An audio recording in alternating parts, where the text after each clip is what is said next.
In this video, we're going to take a look at 3 chess games I played during our Blitz run yesterday. For reference, my rating's around 1600 rapid, but only around 1400 Blitz, so I'm trying to improve my speed chess play to help with time crunches and drilling in those pattern recognitions to just get a little bit better with my instincts and how I'm playing throughout the different phases of the game. So we're going to look at a few different games I played here. The starting one, we were playing with the white pieces. And my opening choices for white are always d4. Usually I either play the Queen's Gambit or the London system. But in this opening, my opponent is playing the Benoni against me, and usually against the Benoni. Recently, I've been learning how to play the advanced Benoni, where you take a bunch of space on the queen side with your pawns and your knight. And usually it looks really good, and a lot of these players around my rating, 1400 or so, aren't really able to take advantage of the Benoni because it's kind of a hard opening to play, and you can already see the engine thinks my position is +1.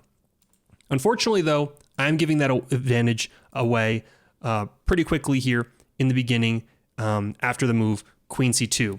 The reason for this, which again, it's hard unless you know this position pretty well, is because my opponent can actually grab this pawn in the center. And if I take the knight back, my opponent can actually win the bishop here. If I were to instead take the bishop, the opponent can then retreat the knight and come backwards, and they have won a pawn in this position. So it's little things like this where you just want to have the instincts and knowing that this is kind of a pattern you should recognize in this type of Benoni. This would have never happened if I didn't play the move Bishop G5. Bishop G5 isn't even the most accurate move to play here. It's not even one of the top recommended moves from the engine. And this is something I can consider for the future. The engine likes the move F4 here, crazily enough, taking a ton of space in the position. But my opponent didn't wind up playing that, and we keep going. They actually lock the position, which is a little bit better for me because, again, I have slightly more space in the center here, and my pieces have very, very nice open space. So I trade bishop for knight, but because it's a closed position, the knight is actually better here. These knights can get into my opponent's position. If I can get this knight to here ever, they can be very annoying for my opponent to deal with, and their bishops are not very good behind their own pawn chain. Like this bishop is repelled very effectively here, and this bishop is behind my opponent's own pawns. So we have the opponent is actually going to bring their bishops in. Now, I don't have to necessarily address this. I can just play moves like Queen B3 or something like knight. It even says knight E1 to try and trade off this set of bishops. I actually like my knight here because, again, the position is very closed, but it's Blitz, and I'm not super familiar with the theory of this, and my opponent's bishops were, I guess, scaring me a little bit, so I decided to make a big exchange where we traded off the 2 bishops, and now we're down to just 2 knights. I'm pretty happy with my position here, and now after this big series of exchanges, I have the initiative. I'm the first one to move, so I want to get my knight activated and target my opponent's weakness. I actually don't really know what I'm supposed to be able to target my opponent's position, but I noticed that none of their pieces, besides their queen, are developed so far, so I want to start attacking their weaknesses here, and this also requires our opponent to bring their queen back. This is actually the only way to defend this pawn in the center, is either to bring their queen to one of these 2 squares. So opponent does bring their queen back, and now, again, I'm trying to be active. I'm trying to take advantage of my initiative. I'm not just trying to slow play and move my rook to a slightly better file or stuff. So I immediately go for the move F4. Now, I probably should have waited. Computer likes rook E1, which helps prepares E4, because once there's an exchange, my pawn here might be a little weak, and now I have more support for it, but it's fine. It's not losing or anything. I move my knight back, takes, and again, the position's pretty equal. I double my rooks on the open file. I figure there's an open file. I should seize control of it and try to play for something here. Now, unfortunately, there's nothing to play for, because even if I triple up on this file, my opponent has adequately defended this pawn. But that's kind of what I'm trying to do so far, because I don't really know how to attack my opponent's weaknesses here. Maybe I should try to bring my queen over, maneuver over to B3 to attack this weakness, but everything is pretty easily defendable for my opponent. So I'm having a tough time figuring out how to attack something in their position. You'll notice that over the next 5 to 10 moves, I'm having a tough time setting up an attack. I play B3 here to solidify the position, and now my queen can actually move out of the way so that this pawn is defended, and we have the very nice connect 4 pawn chain in this position. Opponent plays A5. Probably with the idea to play A4 at some point in the future. So they're going to start an attack, I think, on this side of the board, and I'm going to try to instigate on the other side of the board with a move like Queen H5. And my idea now is to go bing, bang, and try to just set up some threats and force my opponent to make some pawn pushes in their position. Queen up, I activate my knight, get it a little bit more active, make it harder for them to bring this B pawn in potentially. Now they cannot play a move like B5 to split my pawns up. Opponent brings their knight back, and I still want to play this idea, but I have to bring my rook back first. Also, of course, they attacked my rook, and they go knight back, and opponent's just wasting time here. Opponent's just wasting time and giving me the initiative, and now rook H3. Rook H3, top engine move. I am lining up to attack this H pawn on the side of the board. I don't have to worry about their knight coming in. because we're controlling all these squares. You know, their knight cannot really get in super effectively. So they have to do something about this. They have to do something. They probably have to make a pawn move, and that's what they do. They play h6. But okay, we're going to continue our attack. Rook g3. Now we're threatening to take the h6 pawn.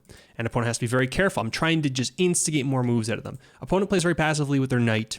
And here's my opportunity to play even more aggressively. I have some fun options here. A move like h4 is very good, and a move like e5 is now possible. Opponent has to leave this knight here. If I play this, if they take with the knight, again, I get the same idea of h6, and I'm actually doing very well here. This is being threatened, and it's very annoying and inconvenient for my opponent to stop it. If they take with the pawn, however, now knight c3, I'm going to retreat, and my knight's going to go to like maybe one of these squares, and they have a lot of different weaknesses that we can target. So even though I've sacrificed a pawn, and this is kind of hard for people, I think, at my level to understand, like you usually don't want to sacrifice material unless you know you're getting some huge positional advantage or inciting a lot of weaknesses, but because of the weaknesses we're putting together here, it's very hard for our opponent to defend a lot of this stuff. If they've removed this pawn up, then that pawn will be a weakness.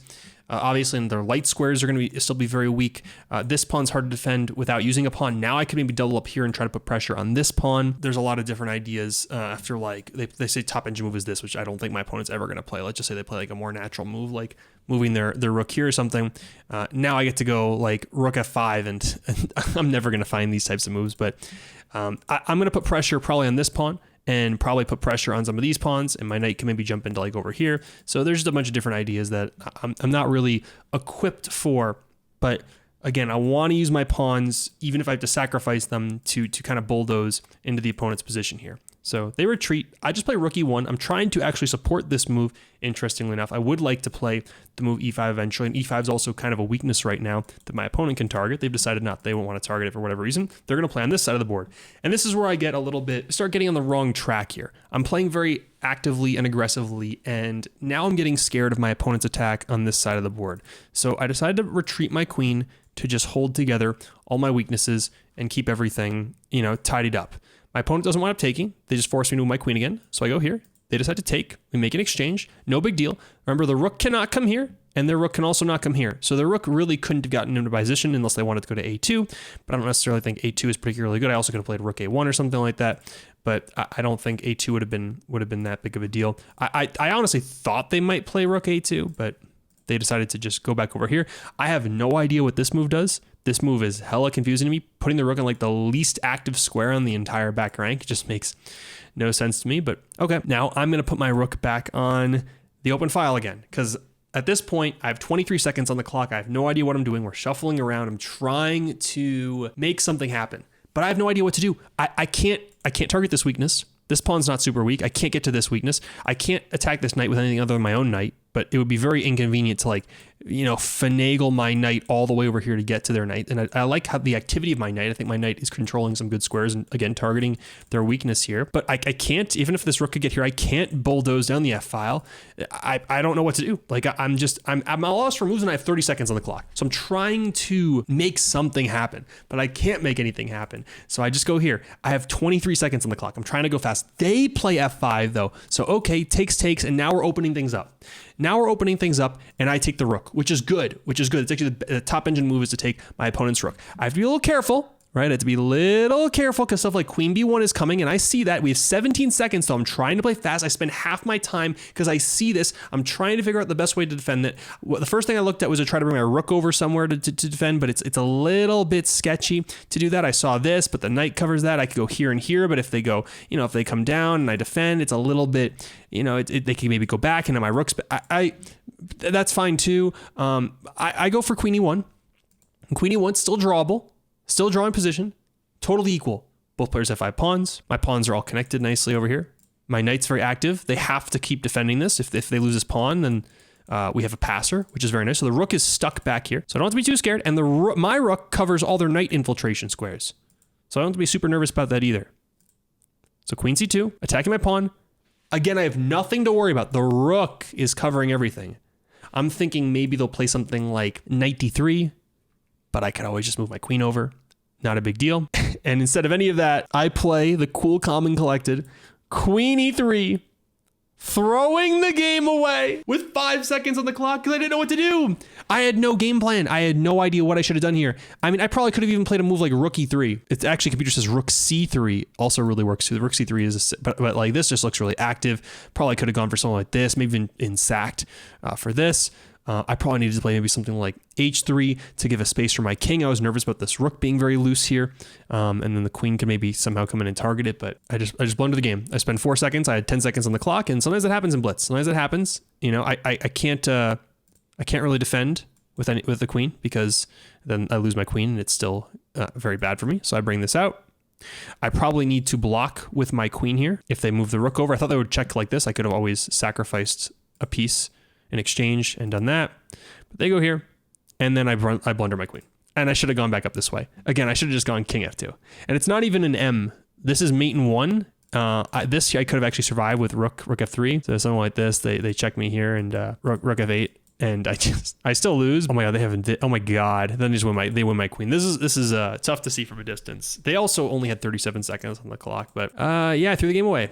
I was out of time. I was out of time, and I couldn't figure out the game plan. I needed to figure out a game plan like 10 moves ago. Like all the way back here, I knew I was doing good here, and then as soon as I played a little more passively, I could feel the game slipping away from me a little bit. And I didn't really understand how to make progress with a move like e5 or even h5 here, which is absolutely like h4, or it actually says h3. You know, I just need to be more confident and play for this, and opening this up is fine. Like their rooks are just so passive behind these other, you know, this rook's on the outskirts of the board. This rook's behind its pawn here. You know, I learned a lot from this game, and I feel like I can do better next time. Because this video was so long, I'm probably going to split it into 3 parts. So make sure you do subscribe for the next 2 games that I'm going to analyze. This one was one that we lost, but I'm going to look at one that we drew and one that we won, which is actually the craziest one out of all of them. So definitely consider subscribing. Leave a comment, a like if you enjoyed the video, if you like these kinds of game reviews, and hopefully I'll see you in the next video. Take it easy, everyone. Enjoy the rest of your day.